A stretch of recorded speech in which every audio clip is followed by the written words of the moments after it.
ನೀವೆಲ್ಲರೂ ಕೂಡ image stabilisation ಬಗ್ಗೆ ಕೇಳಿರ್ತೀರಾ ಅಥವಾ ಇಮೇಜ್ ಸ್ಟೆಬಿಲೈಸೇಷನ್ ಯೂಸ್ ಮಾಡ್ತಾ ಇರ್ತೀರಾ. ಇದರಲ್ಲಿ ಯೂಸ್ ಆಗುವಂತ OIS ಮತ್ತೆ EIS ಅನ್ನುವಂತ ಟೆಕ್ನಾಲಜಿ ಯಾವ ರೀತಿ ಕೆಲಸ ಮಾಡುತ್ತೆ ಅಂತ ನಿಮಗೆ ಗೊತ್ತಾ? ಸೊ ಇವತ್ತಿನ ಒಂದು ವಿಡಿಯೋದಲ್ಲಿ ನಾವು ಈ ಒಂದು OIS ಮತ್ತೆ EIS ಅಂದ್ರೆ ಏನು, ಸೊ ಇದು ಯಾವ ರೀತಿ ಕೆಲಸ ಮಾಡುತ್ತೆ ಅನ್ನೋದ್ರ ಬಗ್ಗೆ ಕಂಪ್ಲೀಟ್ ಆಗಿ ತಿಳ್ಕೊಳ್ಳುವ. ಇಮೇಜ್ ಸ್ಟೆಬಿಲೈಸೇಷನ್ ನಮ್ಮ ಒಂದು ವಿಡಿಯೋಸ್ ಅಥವಾ ಫೋಟೇಜಸ್ ಏನಿರುತ್ತೋ ಸೊ ಅದನ್ನ ಸ್ಟೆಬಿಲೈಸ್ ಆಗಿ ಇಟ್ಕೊಳ್ಳೋದಕ್ಕೆ ನಮಗೆ ಕೊಟ್ಟಿರ್ತಾರೆ. ಸೊ ನಮ್ಮ ಒಂದು ಡಿವೈಸ್ ನಲ್ಲಿ ಇಮೇಜ್ ಸ್ಟೆಬಿಲೈಸೇಷನ್ ಇದೆ ಅಂತ ಹೇಳಿದ್ರೆ ಸೊ ಅದರಲ್ಲಿ ಒಂದೇ OIS ಇರಲೇಬೇಕು ಅಥವಾ EIS ಇರಲೇಬೇಕು.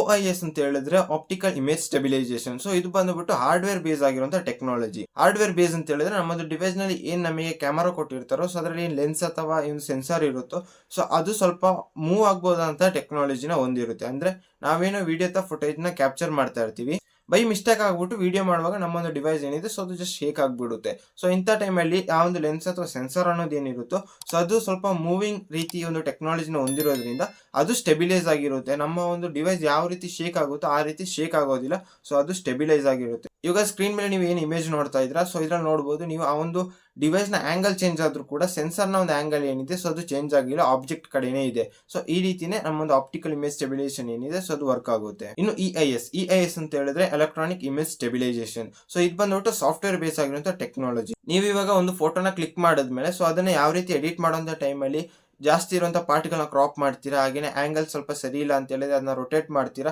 ಸೊ ಅದೇ ರೀತಿ ಒಂದು ಫೋಟೋನ ಪ್ರೊಸೆಸಿಂಗ್ ಟೈಮ್ ಅಲ್ಲಿನೇ ಕ್ರಾಪ್ ಮತ್ತೆ ಈ ಒಂದು ಆಂಗಲ್ ನ ಸರಿ ಮಾಡುವಂತ ಕೆಲಸನ ಈ ಒಂದು EIS ಮಾಡುತ್ತೆ. ಯಾವ ರೀತಿ ಆಗ್ಬಿಟ್ಟು ನೀವು ಒಂದು ಫೋಟೋ ಕ್ಲಿಕ್ ಆದ್ಮೇಲೆ ಅದನ್ನ ಕ್ರಾಪ್ ಮಾಡ್ಬಿಟ್ಟು ಬೇಡದಿರೋ ಪಾರ್ಟ್ ನ ರಿಮೂವ್ ಮಾಡ್ತೀರೋ ಸೊ ಅದೇ ರೀತಿ EIS ಏನಿದೆ ಸೊ ಅದು ಬ್ಲರ್ ಪಾರ್ಟ್ ಗಳನ್ನ ಈ ಒಂದು ಕ್ರಾಪ್ ಮಾಡೋ ಮುಖಾಂತರ ರಿಮೂವ್ ಮಾಡ್ಬಿಡುತ್ತೆ. ಸೊ ಈ ರೀತಿ ಆಗ್ಬಿಟ್ಟು ಈ ಒಂದು ಆಪ್ಟಿಕಲ್ ಇಮೇಜ್ ಸ್ಟೆಬಿಲೈಸೇಷನ್ ಮತ್ತೆ ಎಲೆಕ್ಟ್ರಾನಿಕ್ ಇಮೇಜ್ ಸ್ಟೆಬಿಲೈಸೇಷನ್ ಅಂತ ಇಮೇಜ್ ಸ್ಟೆಬಿಲೈಸೇಷನ್ ಅಲ್ಲಿ ವರ್ಕ್ ಆಗುತ್ತೆ. ಸೊ ಇನ್ನು ನಿಮ್ಗೆ ಗೊತ್ತಿರಬೇಕಂತ ಒಂದು ವಿಷಯ ಏನಂತ ಹೇಳಿದ್ರೆ OIS ಏನಿದೆ ಸೊ ಇದು ಸ್ವಲ್ಪ ಕಾಸ್ಟ್ಲಿ, ಅಂದ್ರೆ ಅದು ಹಾರ್ಡ್ವೇರ್ ಬೇಸ್ ಆಗಿರೋದ್ರಿಂದ ಅದರ ಒಂದು ಕಾಸ್ಟ್ ಜಾಸ್ತಿ ಇರುತ್ತೆ. ಅದರಿಂದ ಈ ಒಂದು OIS ಸಪೋರ್ಟ್ ಏನಿದೆ ಸೊ ಅದು ಹೈ ಅಂಡ್ ಸ್ಮಾರ್ಟ್ ಫೋನ್ ಮತ್ತೆ ಫ್ಲಾಗ್ಶಿಪ್ ಲೆವೆಲ್ ಸ್ಮಾರ್ಟ್ ಫೋನ್ ಗಳಲ್ಲಿ ನಮಗೆ ಜಾಸ್ತಿ ನೋಡಕ್ ಸಿಗುತ್ತೆ. ಮಿಡ್ ಅಂಡ್ ಅಥವಾ ಬಜೆಟ್ ಸ್ಮಾರ್ಟ್ ಫೋನ್ ಅಲ್ಲಿ OIS ಬರೋದಿಲ್ಲ. OIS ಕಾಸ್ಟ್ಲಿ ಇರೋ ಕಾರಣದಿಂದ ನಮಗೆ EIS ನ ಇಂಟ್ರೊಡ್ಯೂಸ್ ಮಾಡಲಾಯಿತು. ಸೊ ಇದು ಒಂದಷ್ಟು ಬಜೆಟ್ ಸ್ಮಾರ್ಟ್ ಫೋನ್ ಗಳಲ್ಲಿ ಬರುತ್ತೆ, but low and smart phone ಗಳಲ್ಲಿ ನಮಗೆ ಇಮೇಜ್ ಸ್ಟೆಬಿಲೈಸೇಷನ್ ಅನ್ನು ಜಾಸ್ತಿ ನೋಡಕ್ ಸಿಗೋದಿಲ್ಲ. ಅಪರೂಪದಲ್ಲಿ ಒಂದೊಂದು ಸ್ಮಾರ್ಟ್ ಫೋನ್ ಅಲ್ಲಿ ಕೊಟ್ಟಿರ್ತಾರೆ.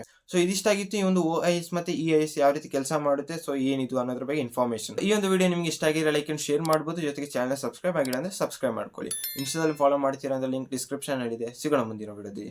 ಜೈ ಹಿಂದ್.